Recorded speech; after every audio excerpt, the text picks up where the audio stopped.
स्टेशना कडेन ती बस जाली पूण बरें की इतलेंच की कांय पंपींग बी स्टार्ट नाशिल्लें आनी कांय हें नाशिल्लें सो पळय तशी कांय डेंजर अशें ना सद्याक so situation is under control all authorities are here and we will take further action particular स्पॉटाचेर आनी डॅमेज केल्ली आसा so this is the situation but हातून कितें आसा because today it is not pumping it is not in use it is only filled with air there is no risk to anybody here during pumping there should not be no excavation near the petroleum pipeline आनी आमचो security आसलो आनी सिक्युरिटीन तेन्ना ताका इंटरव्यून केलें खंय अरे आमची पायपलायन आसा तो म्हणपाक लागलो खंय आमकां काम करूंक जाय आमकां काम करपाचें इंस्ट्रक्शन ना.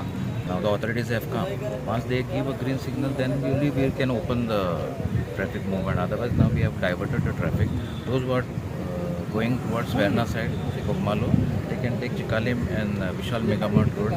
Then we go to the distance. As of now, we have just diverted the traffic for the safety of the public. Zuari Indian Oil Tanking ताजे पायपलायनाची ती आयज डॅमेज जाल्ली आसा जे आमकां इन्फॉर्मेशन मेळटा की कॉन्ट्रॅक्टरान काम करतना NHAचे कॉन्ट्रॅक्टर जे आसा तांच्यांनी काम करतना ही पायपलायन एक ब्रेकर घेवन डॅमेज केल्ली आसा आनी इट इज फॉर्च्युनेट की ही पायपलायन जी आसता जेन्ना एक बोट लागता एमपीटीन भितर ती एमपीटीच्यान तें फ्युअल जें आसता डायरेक्टली पंपींग जाता वास्कोच्यान पुडून मिडिया खातीर विक्रम नायक.